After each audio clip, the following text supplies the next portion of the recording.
As season 15 of Gold Rush nears its final weeks, the Yukon's icy grip tightens, and so does the pressure on Parker. Schnabel, one of the most recognizable and respected miners on the show Parker, is facing his toughest season yet, but this time, it's not just the unpredictable ground or looming deadlines giving him trouble this time. It's the end of an era. Parker's legendary wash plant, Big Red, has officially reached the end of its life. After 12 seasons and over a decade of service, Big Red broke down beyond repair.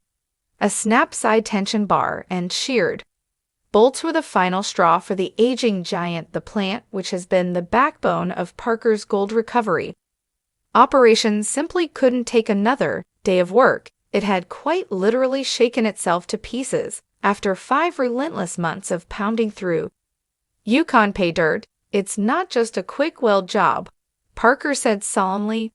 There's nothing left to weld to. The structure is gone. This isn't a fix, it's a rebuild. And we don't have the time or manpower to do that right now. The breakdown came at the worst possible moment, with winter descending fast and less than a month of mining time left. Parker was counting on Big Red to help him push through the final stage of his season. He had started the year with an ambitious goal: pull 8,000 ounces worth nearly $25 million from the newly acquired Dominion Creek. So far, he's only managed to bank about $14 million in gold. That leaves 2,500 ounces still to be found before the freeze halts operations completely. The loss of Big Red is more than a mechanical setback. It's the end of a mining legend across 12 seasons. Big Red produced a staggering 34,300 ounces of gold, bringing in over $53 million. Parker often referred to the wash plant as a battle-worn warrior that had outlived its expected service life. But like many valuable pieces of equipment in the mining world, Big Red was pushed beyond its limits for just one more cleanup, and this time it couldn't bounce back. Big Red had been chewing through the bridge, cut a 114-acre section layered with 15 feet of stubborn red gravels. While the gravels only yielded about half an ounce per 100 yards, they sat on top of a promising layer of frozen white channel pay that Parker believed could be up to 4 times richer, but the freeze made that pay difficult to reach, and by the time the perimeter thought enough to mine, Big Red was already on its last legs. We've pushed the red layer through, Big Red said plant boss Tyson Lee. That's it for slewing in the bridge cut with no time to waste and no backup plan in place. Parker had to make a decision. Fortunately, his highest yardage plant, Bob, had been sitting idle at Sulphur Creek for nearly 3 weeks. It was time to roll the dice and get Bob to Dominion. The crew sprang into action, Tyson facing the pressure head-in, had to transport the massive plant using a vintage Pacific P16 heavy-duty hauler. The 50-year-old machine, designed in the 1960s for rugged logging operations, has no power steering and requires a heavy hand to control its 25-ton load. It was Tyson's first time driving it on steep, narrow mountain roads. No less. Best way to learn something is to just do it, Tyson said, white-knuckling the wheel as he maneuvered the behemoth along the icy path. Despite the odds, Tyson successfully delivered Bob to Dominion. The crew wasted no time threading soul runs into place, checking every connection and prepping the plant for a fast start. Within just 8 hours, the massive wash plant was online and ready to slew the promising white channel pay that had remained just out of reach for Big Red. Fire it up, Parker ordered. Let's see what the bridge cut has to offer. Though the ground wasn't fully prepped, Parker knew the season's clock was ticking, with gold prices at record highs and their goals still out of reach. Partially ready would have to do now. Bob is Parker's last hope. The bridge cut has one more chance to prove itself.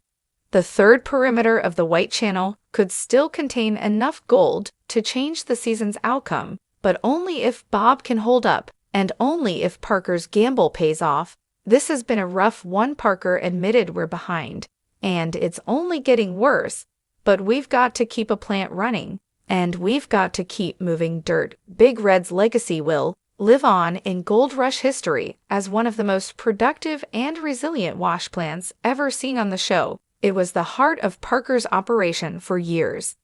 And now it steps aside as a new chapter. Begins with Bob, with the season winding down and winter fast approaching. Parker Schnabel is once again facing the elements, the odds, and the weight of expectation.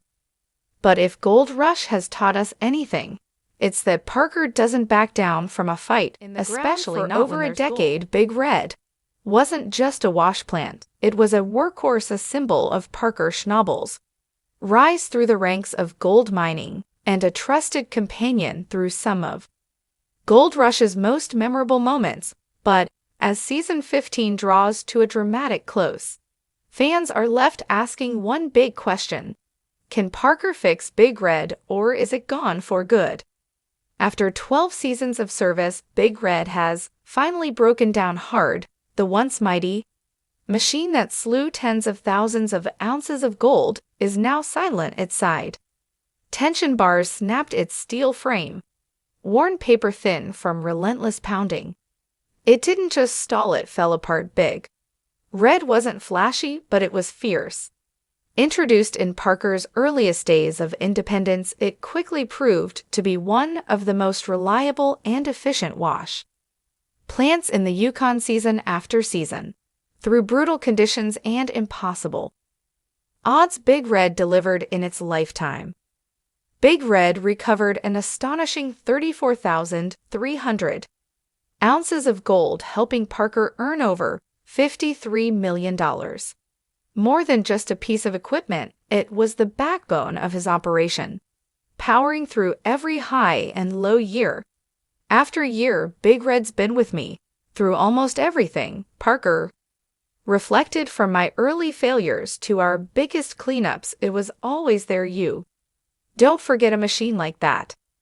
Big Red's final days came during Parker's most high-stakes season yet, with a massive 8,000-ounce season goal and a new claim at Dominion Creek to prove himself on. He needed every bit of firepower. Big Red was tackling the bridge cut, fighting through a stubborn layer of red gravels with the promise of richer pay underneath. But just as Parker prepared to push into thawed white Channel Pay, disaster struck. The plant broke down completely, leaving the crew scrambling and Parker questioning his options. The timing couldn't have been worse, with the freeze approaching fast, and Parker still 25,500 ounces short of his goal. There was no room for setbacks. The call had to be made. Big Red was done for the season. Can Big Red be rebuilt? That depends on Parker's time, resources, and priorities. A full rebuild would be expensive, time-consuming, and require manpower that's currently spread thin right now. Parker's focus is on keeping the season alive, not looking back. Not just a machine for fans and crew alike, Big Red is more than just steel and bolts. It's a piece of Gold Rush history. It's the wash plant that saw Parker evolve from a teenage rookie into one of the most successful miners in the Klondike. It dug through dirt, ice, frustration, and triumph, and along the way it became a silent symbol of grit and perseverance. While Parker hasn't ruled out bringing Big Red back, it's clear that doing so would take a major commitment. I don't want to say goodbye, Parker admitted, but we've got to be realistic. She's been good to us, real good. A farewell or a future revival, whether Big Red finds new life through a full rebuild next season or is retired permanently, its legacy is already cemented in Gold Rush lore. Fans may see a new plant on the hill, but Big Red will always be remembered as the heart of Parker's empire, the Iron Giant that made millions and did it the hard way as winter wraps its icy fingers around the Yukon and another season winds down. One thing is certain: Big Red may be silent for now, but its legend is far from over.